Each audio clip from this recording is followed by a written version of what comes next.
I run into a client, maybe he's an engineer or somebody who's got a higher level of understanding, knowledge, and sophistication as it relates to these. And on those occasions, though not all the times, not even often, I'll get into the distribution function of an IUL and how it works. So in that case, I'd say, Mrs. Client, would you like me to show you that if we use an investment grade policy to save and accumulate money long-term towards retirement or long-term care, how we could pull money out of it?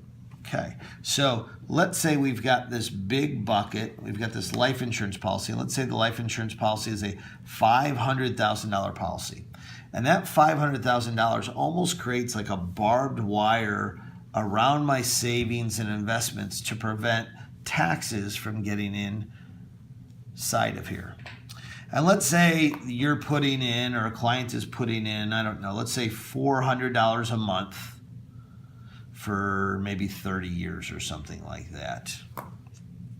So they've put in somewhere in the neighborhood of $150,000 of their own money into the policy over the course of 30 years, if I round it up a little bit.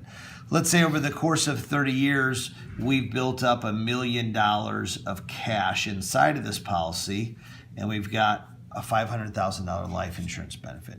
Now let's look at 3 different stages of this policy. Okay, so stage 1 is I've only made my first premium payment of $400. I'm 1 month into this long-term retirement vehicle for me and my wife, and I'm walking across the street and get hit by a bus. What happens? My wife or beneficiaries will receive a $500,000 life insurance death benefit. It's the only long-term retirement savings vehicle where I'm 1 month into saving towards accumulating a nest egg for retirement, and she's going to get anything significant. In most cases, if I was saving in my plan at work, what would she get? She'd get the $400 I just saved last month. In this case, she's getting a $500,000 life benefit.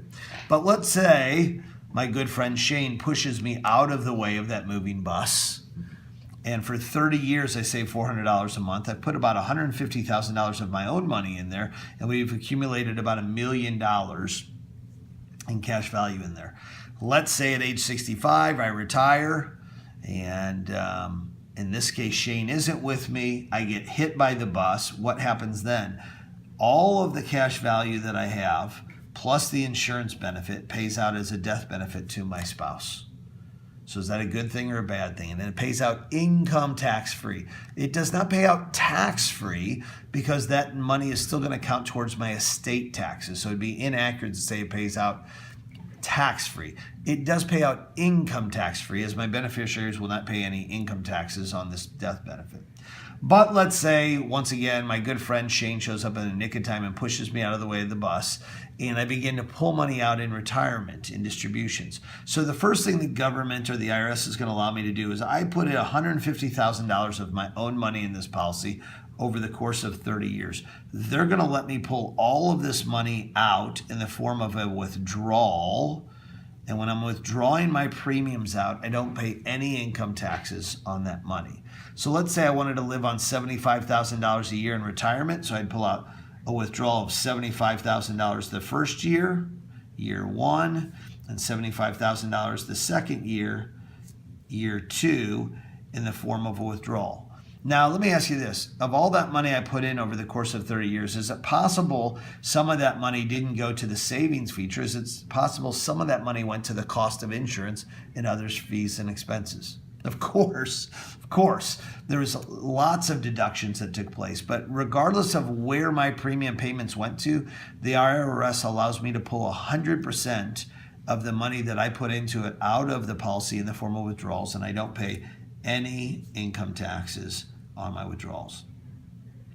So now I've pulled out $150,000 out of the $1 million I've got in there, and I've got $850,000 of cash left in there. How do I get access to that? Yes, that's a great question. The IRS is going to let me pull out up to 90% of the remaining cash value out of their income tax free, and I'll show you how in a moment. So 90% of 850 is 90% of 800,000 would be 720, and another 45, so $765,000 in addition to the 150 I already pulled out, I'll be able to pull out income tax free. Well, how do I pull out the rest of it? Well, let's say I want to continue to pull out $75,000 a year. The insurance company is going to loan me $75,000. Why would they do that? Well, because I have all this cash in here, right? So they're going to take $75,000 of my money and put it over here in a fixed account. They're going to take it out of the savings feature, because if this was like in an index universal account, then this money would be, we would be tracking various different indexes. If this money was in a variable universal life policy, then it would be in various different separate accounts. But they're going to take $75,000 out of the savings feature and put it into a fixed account. And they're going to use that as collateral, because they're going to loan me $75,000 of their own money. Now, let's say they decide to charge me 4% to borrow the money. Guess what they're going to pay me in the fixed account over here? 4%.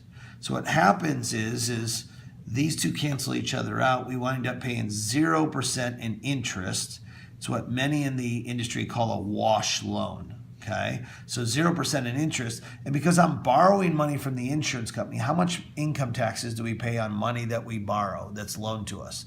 We pay 0% income taxes on borrowed money. Why? Because it's not income, it's a loan. So if I keep pulling out $75,000 a year, year after year after year, I keep borrowing it from the insurance company, and they keep putting more and more money over here out of my savings accumulation feature over here into the fixed account. What happens is someday down the road when I die, they take all of the money that's sitting over here to pay off all of these existing loans. And whatever cash value is left in here, plus whatever my insurance benefit is, pays out in the form of a death benefit, income tax free to my beneficiaries. Does that make sense? Any questions about that way that works? Okay, terrific.